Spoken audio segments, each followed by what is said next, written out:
রাজধানীর মোহাম্মদপুরে জেনেভা ক্যাম্পে ৩৫টি ককটেল, বোমা তৈরির সরঞ্জাম, হেলমেট ও বিপুল পরিমাণ জর্দার কৌটা জব্দ করেছে পুলিশ। পুলিশ জানায়, জেনেভা ক্যাম্পে ককটেল বানানোর ফ্যাক্টরির সন্ধান পাওয়ার পরে সেখানে অভিযান চালিয়ে একটি ভবনের ছাদে বিপুল পরিমাণ ককটেল এবং ককটেল তৈরির সরঞ্জাম আদি উদ্ধার করা হয়েছে। এখন পর্যন্ত ৩৫টি ককটেল, হেলমেট, বোমা তৈরির সরঞ্জাম, কয়েক বস্তার জর্দার কৌটা উদ্ধার করা হয়।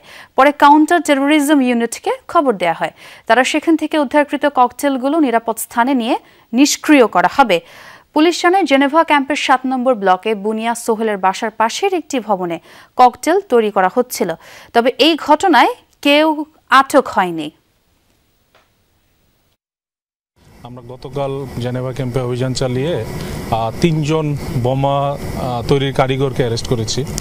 তো তাদেরকে জিজ্ঞাসাবাদে তাদের দেওয়া তথ্য মতেই আমরা আজকের অভিযানটা পরিচালনা করেছি। তো একটা বাড়ির ভিতরে তারা নর্মালি বাইরে থেকে কিছু কারিগর আসে, আর স্থানীয় ২০ থেকে ২২ জনের একটা তালিকা আপনারা দেখেছেন, পত্রিকা এসছে। তো তারা ওই বাড়ির মধ্যেই ককটেল এবং পেট্রোল বোমাগুলো বানিয়ে থাকে।